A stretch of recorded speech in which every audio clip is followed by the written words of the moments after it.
Masih lagi di tahap yang rendah. Ini berikutan tahap pemahaman dan kepentingan ESG yang masih kurang, dan ada beberapa kajian ataupun dapatan yang membayangkan utamanya ialah tinjauan PMKS 2023 oleh SME Corp pada bulan Januari hingga Februari 2023 menunjukkan hanya 39.9% daripada 1,489 responden yang menyedari kepentingan amalan ESG di dalam perniagaan mereka. Satu lagi kajian iaitu Malaysian Business and Economics Condition Survey yang dilaksanakan oleh Gabungan Dewan Perniagaan dan Perindustrian Cina Malaysia atau AXIM bagi tahun 2021 dan 2022 menunjukkan hanya 26% sahaja daripada PMKS ada kesedaran tentang amalan hijau. Oleh itu, Presiden Di-Pertua dan Ahli Dewan, Kementerian Ekonomi sebagai focal point dalam pelaksanaan ESG di Malaysia akan terus mempergiat usaha untuk menggalakkan penerimaan ESG di kalangan pemain industri, dan ini akan melibatkan beberapa perkara. Contohnya, mewujudkan ekosistem ESG yang kondusif bagi mempercepatkan penerimaan ESG ini, terutamanya di kalangan PMKS. Dan ekosistem ini akan meliputi aspek-aspek yang berkaitan dengan dasar, garis panduan yang jelas, standard yang bersesuaian, dan yang sama penting ialah elemen pembiayaan dan insentif yang mencukupi untuk peningkatan kesedaran, pemahaman dan penerimaan ESG di dalam perniagaan.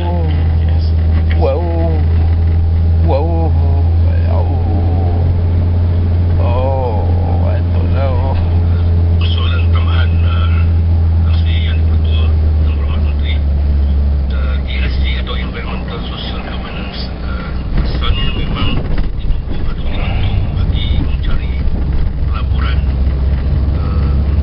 ataupun mencari pelabuh-pelabuh awal yang berpotensi. Tetapi hal ini bukan sekadar mencari mungkin pelabuh, mencari rakan bersih yang mempunyai ESG.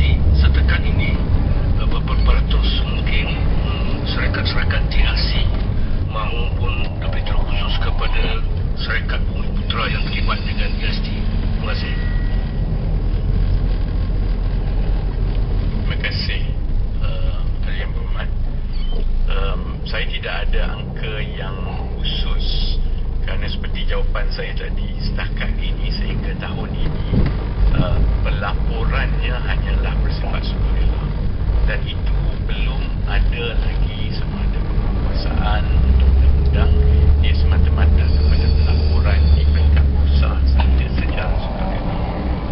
Sebab itu kita perlukan kerangka yang lebih laju untuk kita melibatkan dan memastikan seberapa banyak syarikat mula mempunyai elemen ESG di dalam perniagaan mereka, dan terutamanya bila kita mengambil kira bagi SME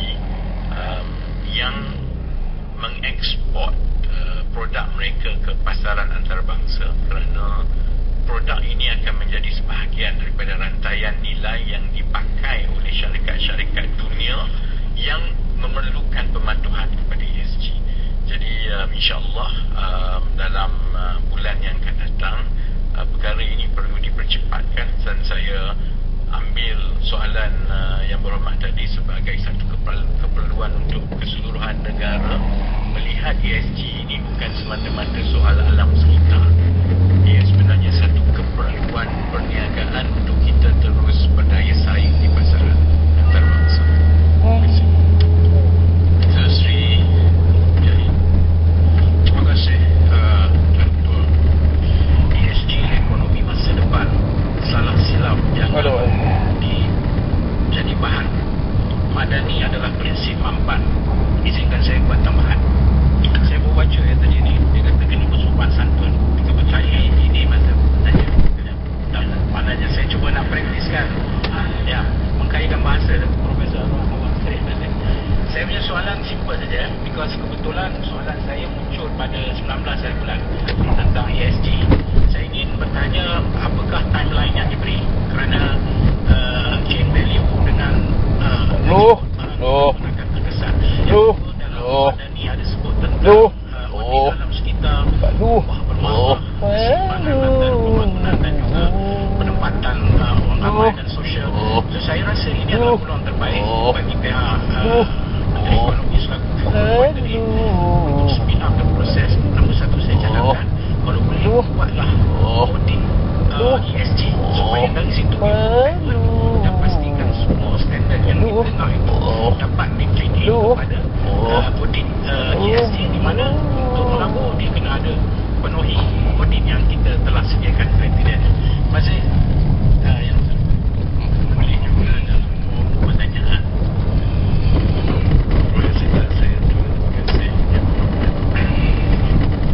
Soal ESG ini sebenarnya lebih pada penting dari segi amalan kepada syarikat-syarikat kita kurang daripada belum. Kerana pelaku yang mau masuk ke Malaysia sebenarnya menjadi keperluan kepada mereka untuk menggunakan kontraktor ataupun pembekal-pembekal yang ada rekod ESG yang baik. Jadi ada dua perkara di sini. Dari segi pelaburan itu saya ingat dasar-dasar kerajaan sekarang ni sudah mempercepatkan, sebab kebutuhan kita untuk 6 bulan pertama pentadbiran ini ialah mempercepatkan energy transition dengan izin tersedia. Maknanya memastikan bahawa kapasiti ekonomi hijau kita ini boleh memenuhi tuntutan pelaku-pelaku. Tetapi yang lebih mencabar ialah soal bagaimana syarikat-syarikat kita dapat mula mematuhi elemen-elemen ESG, terutamanya dalam keadaan struktur ekonomi kita yang hanya 3% lebih sahaja yang syarikat besar. Kemudian syarikat sederhana ni hanya 2% sahaja. 95% adalah syarikat bersaiz kecil dan mikro. Sebab itu saya tidak fikir buat masa sekarang kita boleh meletakkan penguatkuasaan undang-undang ataupun garis masa yang mewajibkan, kerana ini akan menjadi kos yang besar kepada syarikat-syarikat ini. Jadi tumpuan kerajaan ialah bagaimana kita membina ekosistem yang kondusif itu untuk memastikan pematuhan dan pengenalan elemen ESG dalam perniagaan di kalangan syarikat BMKS terutamanya tidak membebankan. Sebab itu saya masih lagi belum ke jalan melaksanakan audit dan sebagainya lah, kerana kita perlu galakkan dan kita perlu sediakan insentif yang sewajarnya supaya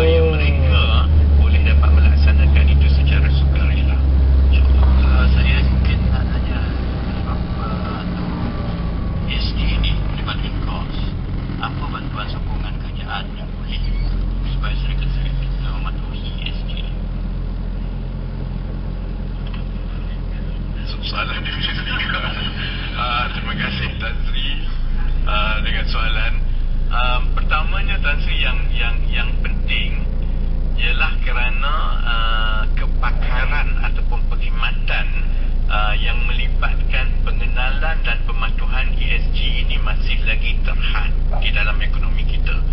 Ia hanya ditawarkan oleh beberapa syarikat tertentu sahaja yang fokusnya ialah kepada syarikat-syarikat antarabangsa. Jadi kosnya mahal. Jadi perkara pertama ialah untuk kita mewujudkan sama ada melalui insentif bantuan kepada syarikat-syarikat kecil supaya jumlah perunding atau syarikat yang boleh menawarkan khidmat ini lebih banyak. Apabila lebih banyak dan permintaan itu lebih besar, maka ia akan mengurangkan kos yang perlu dibayar oleh syarikat-syarikat keseluruhannya. Jadi tumpuan buat masa sekarang dalam tempoh 1-2 tahun ini ialah untuk mewujudkan permintaan daripada syarikat-syarikat kecil yang insya-Allah kerajaan akan pertimbangkan bentuk bantuan kewangan untuk mereka mula melaksanakan secara sukarela, kerana melalui itu apabila lebih banyak syarikat yang boleh menawarkan khidmat pematuhan dan standard ESG ini, itu akan menurunkan kos untuk masa yang panjang. Terima kasih. Terima kasih. Jadi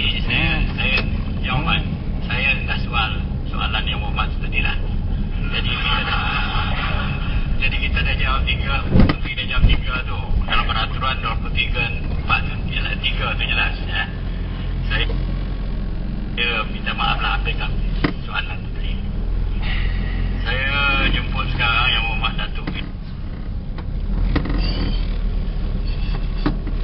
Itu dia soalan semua agak lucu sebenarnya. Yang di-Ketua Dewan 3 Dewan Negara yang memberikan soalan itu bagi pihak.